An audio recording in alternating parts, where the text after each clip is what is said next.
Hello good morning welcome back to my channel. So आजको भ्लगमा तपाईँलाई स्वागत छ। अनि एकदम अहिले चाहिँ चकाचक घाम लागेर म चाहिँ भर्खर उठेको। यहाँबाट म भर्खर उठेर आएको यहाँनिर। अझै म खाना सब्जी गर्नुपर्ने छ। खाना चाहिँ पाकिसक्यो होला, अब सब्जी चाहिँ पकाउनु पर्नेछ म है त। यो चाहिँ हाम्रो घर भइगयो। त्यो माथिको देखिने भने चाहिँ हाम्रो मूल घर पहिलाको। घाम चाहिँ च्याट्टसँग यहाँदेखि लागेर त्यो टावर भएको चाहिँ पारी बजार छेउ। बजार चाहिँ यो जङ्गलले अलिकति छेलेको रहेछ। त्यो तलको डाँडा भनेको चाहिँ तल्लो बुधबारे बजार हो यो चाहिँ है त। अन्त चाहिँ आज चाहिँ के गर्नुपर्ने छ भन्दा खाना सब्जी खाएर चाहिँ एकछिन बाइक दलौँ भनेर सोचिरहेको छु मैले चाहिँ है त। कुखुराहरू चाहिँ यहाँनिर चरिरहेको छ, एकदम मजाले घाम तापिरहेको छ घाममा। यो चाहिँ पछि भविष्यको एकदम ठुलो ठुलो हात्तीहरू। खाना सब्जीको लागि चाहिँ हिजो नै रेडी गरिरहेको छ। यो जरा खुर्केर अब यो साग पकाउँछु, जरा पकाउँछु, त्यति नै हो। आजको सब्जी चाहिँ पकाउनु पर्ने, आगो फुक्नु पर्ने छ। खाना सब्जी खाना चाहिँ पाकेन हौ, खाना त रहेछ। सब्जी चाहिँ पकाउनु पर्ने छ है त। यहाँ चाहिँ झ्याल, यहाँबाट पनि हल्का भ्यू भइहाल्यो।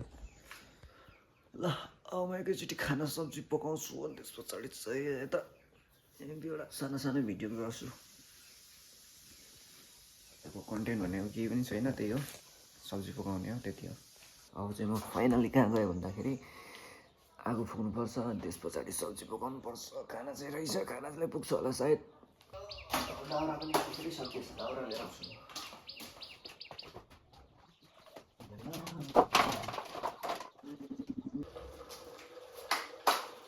अनि चाहिँ तपाईँहरूले एउटा कुरा चाहिँ के गरेन, यस्तै उठ्ने बित्तिकै भनेर सम्झिनु भयो होला होइन। मैले चाहिँ मुख र ब्रस चाहिँ गरेको छुइनँ है त। यो चाहिँ मुख र ब्रस चाहिँ जहिले घरमा चाहिँ खाना खाए पछाडि मात्रै गर्ने बानी छ ल। खाना खाने अनि मात्रै मुख धुने, ब्रस गर्ने है त। जरा केलाउनुको लागि यहाँनिर क्यामेरा राख्दा ठिक होला। जरा केलाउनुको लागि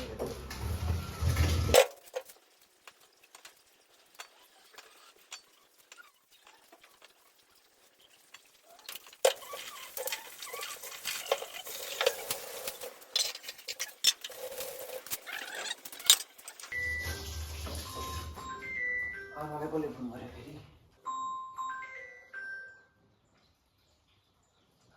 हेलो,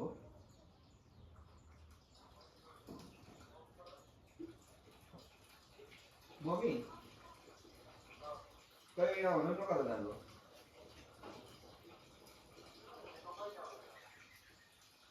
म आइतबार सोमबारतिर गरिदिएर आउँछु।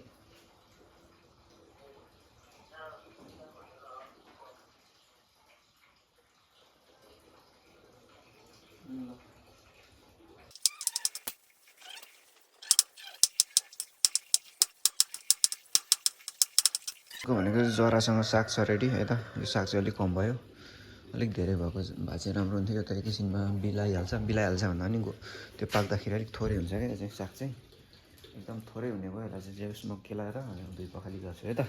अब साग यहाँनिर छैन हाम्रो, सबै माथि बारीमा जानुपर्छ क्या ल्याउनु। अब यहाँनिर छैन नजिकै सागको बिरुवाहरू, त्यही भएर यसलाई चाहिँ अब म यहीँतिर दुई पखाली गर्छु।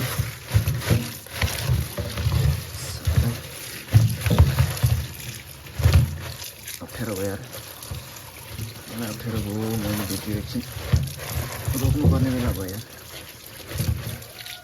लास्ट अप्ठ्यारो भएन। यो चाहिँ पकाउने बेला भयो, तर कराई चाहिँ कस्तो रहेछ भन्दाखेरि कराई चाहिँ मैले हिजो बेलुका त सब्जी पकाएको नि त, सबै डढेको थियो, टाँसिएको थियो।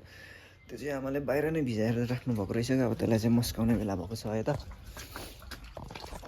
चाहिँ कस्तो भिजेछ भन्दाखेरि भिजाएको छु, ए मस्काइसक्नु भएको रहेछ त।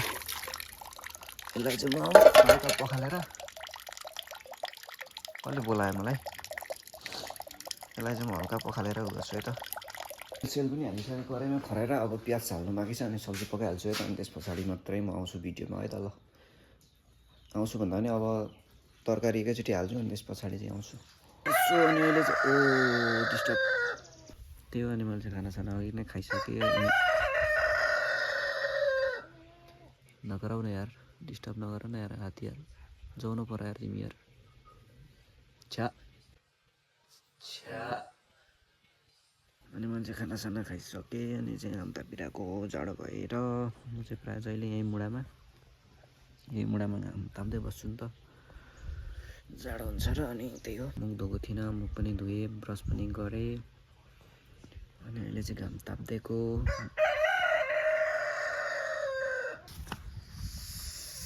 अब चाहिँ म उठेँ है त अब चाहिँ म लागेँ कामतिर लाग्नु पर्ने हुन्छ किनकि 12 पनि बजिसक्यो अब चाहिँ ढिलो हुन्छ गएर आइहाल्छु घरै बाइक पनि एकछिन 3-4 बजीदेखि दलौँ भन्ने सोचमा छु म त्यही भएर चाहिँ छिटो काममा गएर छिटै आउने अनि चाहिँ बाइक दलौँ भनिरहेको छु है त ल अनि अरू चाहिँ म सबभन्दा सुरुमा चाहिँ टोइलेट गर्नुपर्ने छ यार आयो भयो मलाई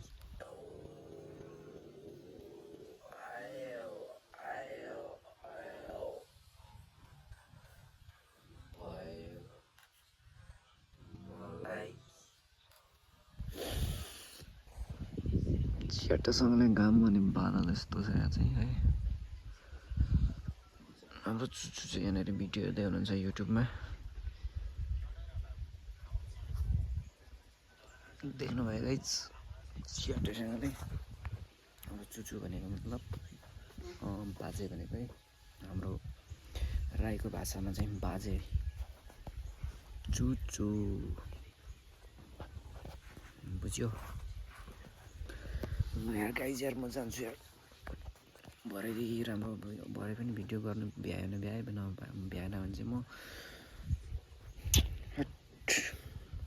भरे पनि म आएर भिडियो चाहिँ गर्छु तर भिडियो अब भ्यायो भने चाहिँ गर्छु भ्याएन भने चाहिँ म यो भिडियोलाई यतैतिर व्यवस्था गरिदिन्छु है त यही भिडियोलाई अन्तिम मान्नु होला थ्याङ्क्स फर वाचिङ नेक्स्ट ब्लगमा भेटौँ बाई बाई गाइज अहिले चाहिँ घरमा आइसकेँ अघि नै आएर खुट्टा धोएर यता एकछिन बाइकमा आएको थिएँ है त यो चाहिँ हाम्रो गाउँ चाहिँ त्यता छ अब चाहिँ म बाइक एकछिन दल्छु है त आया